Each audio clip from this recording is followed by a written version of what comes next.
Hey, I'm Jay, and I have something to say about Next Level Miniatures. I just got my Dragons Horde Volume 2 miniatures, and I am happy. The models are less prone to having bad joinery fit. Their precision on the fit together still is a little lacking. There's still going to be a little gap filling or filing or something, but it's better than Volume 1. And I think that's mostly because the models aren't relying on multi-part as much. But I'm going to show off some of them. I'm not going to show you every model, and I don't have them all assembled. I don't have them all sorted, but I'm going to show you off kind of, just a random selection. And, hopefully you like them too. Hey, I just received Next Level Miniatures Dragons Horde Volume 2. These miniatures, I just want to say, this is Reaper Surfer Scale. This is a WizKids Magic Overwhelming Swarm Knight. Just to give you kind of an example of what a typical 28mm looks like. These are rescaled hobgoblins that they offered to returning backers who may not have been happy with their Dragons Horde Volume 1. These came out to about 40 cents a miniature.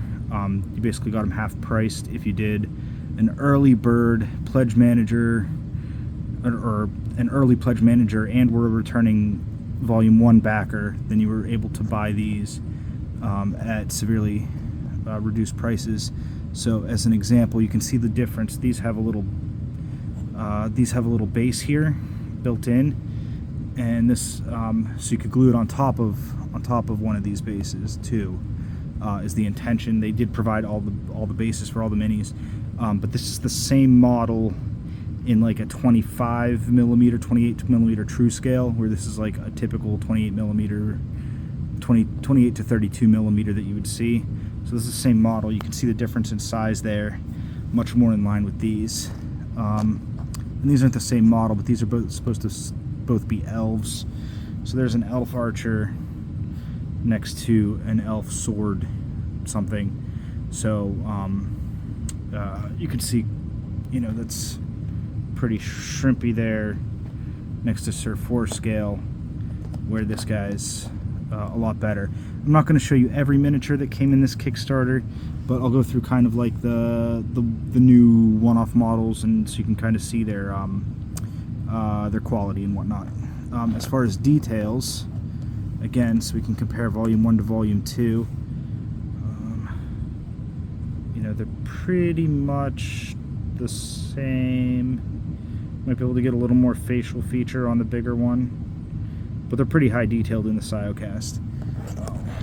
So we'll keep, I like to keep the Reaper Sir 4 scale just because he's what I use in most of my pictures. So we got a white with lots of texture there. You can see all these little sprue vents. So basically the way Sciocast works is they suck all the air out of the mold and then they inject the liquid resin in. This is a dragon egg with some skulls and some change on the bottom. And they need to let the air out of the mold through those little tiny sprue vents. Here's a wormling. I wish we would have gotten like 5 of these instead of 1, but this one looks to me like a white wormling. It also looks similar to something I've seen somewhere else, so I don't know if they kind of co-opted the model. I think they were using Punga to do some of the modeling. Here's a gnome artificer. Looks very WoW inspired. Frost dwarf.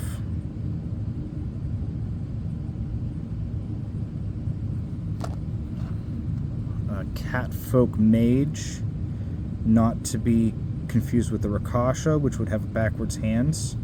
There was a Rakasha in Volume 1. They call it something else, but a tiefling rogue here with a crossbow. Lots of little details with the studded leather. These are all mostly single pose. Some of these might have like an arm might be. Here's a Dragonborn cleric with his holy symbol. supposed to be a half-orc bard with his little bongo drums. I think that's really cute. That one's one that you won't find anywhere else. That's kind of unique, you know, a half-orc bongo. I got some extras to this one. This one's a halfling witch.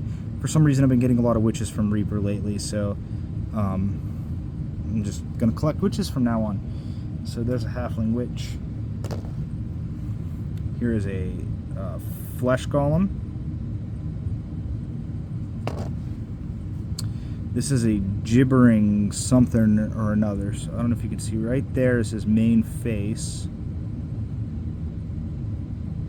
And then he's got some other little mouths and stuff that are pretty hard to see, but if you're really careful painting, there's some fingers, there's some faces. So this is kind of like a face swarm. I don't know.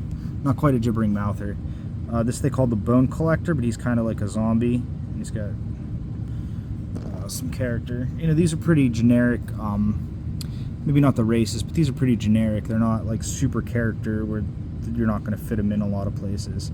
This is a serpent. The lighting's not doing justice to this one. This is a serpent folk barbarian.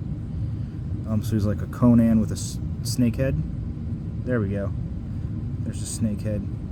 I can't tell if that's supposed to be teeth or tongue or sprue on his face, but I think that maybe is a forked tongue that needs cleaned up a little bit. His sword's got a little tiny bend to it. You cannot melt these and reshape them like bones. I took a heat gun to it and it went from solid to liquid. There's no soft in between. It is either solid or it is liquid. Here's an Aasimar paladin with his little angel wings. Really ornate shield, so lots of detail there. A monk with some prayer beads.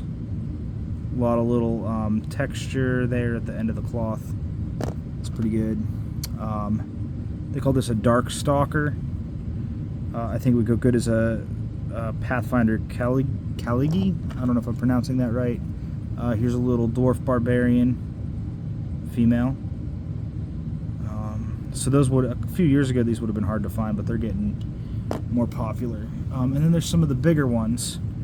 So here's a red boulette. You know, the Blind Sense Underground Land Shark. And there it is next to Surf. Let's see if I can use two hands here. There he is next to Sir Forescale. So he'd be coming out of the ground on a large base. Here is a Naga. These Nagas were going to be medium, and they responded to the comments and made them larges. The gap, I don't know if you can see that, the gap there, the glue joint's not real good. The models are better than Volume 1 as far as glue joints, but the joinery still isn't super. I don't know if you can see, there is a lot of texture. Oh yeah, that came out real good. That's actually showing up better on camera than in person, but there's a lot of texture there. They did a good job modeling. Here's an Onkeg, big, you know, Underdark creature. Here's an Owlbear and a Glabrazu demon. Where's his face? There's some claws. There's his face floating around on the bottom there. And there's this big tentacle monster with a goofy face. He's huge. He's a big chunk of plastic. And the creme de la creme. This is the Dracolich. So there's his body. He is about the same size, maybe a little bigger, maybe about the same size as the Nolzur's Young Dragons, like the $15 ones. Maybe just a touch smaller than the Archon Studios Dragons. But he's pretty good. Again, the joinery is not fantastic. You're going to have some gaps to fill or lots of glue to join. I don't know what they made the flight stand out of. It's a lot better than a pole, but it still doesn't fit super tight. So I have a couple Dracoliches, so I'm probably going to try to sell this unassembled. But But they did a good job. The modeling's good. The fact that they could get this out of Sciocast, this big thick monster piece right here, that's pretty impressive, because they only have like 2 inches from outside of mold to outside of mold. And you need mold walls. You can't just do it, you can't have it leak out the sides. So they did a pretty good job with that. There's one more I forgot to grab and I do want to show off. So if you're a fan of the D&D movie, there's the little cranium hound, Caneloth, cranium, I forget what they are, little mind flayer brain dogs.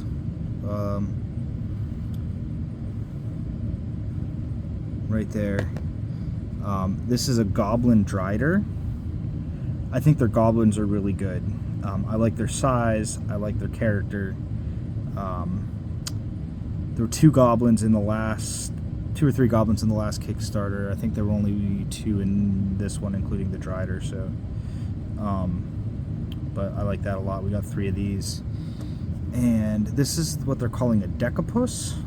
I think this must be in that Frog God Games book that they're partnered with, but they call this a Decapus. So that's pretty cool. And these are all. Where'd my 4 scale go? I lost my Sir 4 scale, but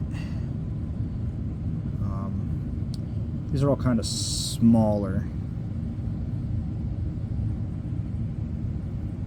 right? About the size of about the size the cranium dog should be. But I just think those are a lot of character. I like that a lot. I really like this Decapus. I like the concept art for him, and I like the model. It's cool. Thanks for listening.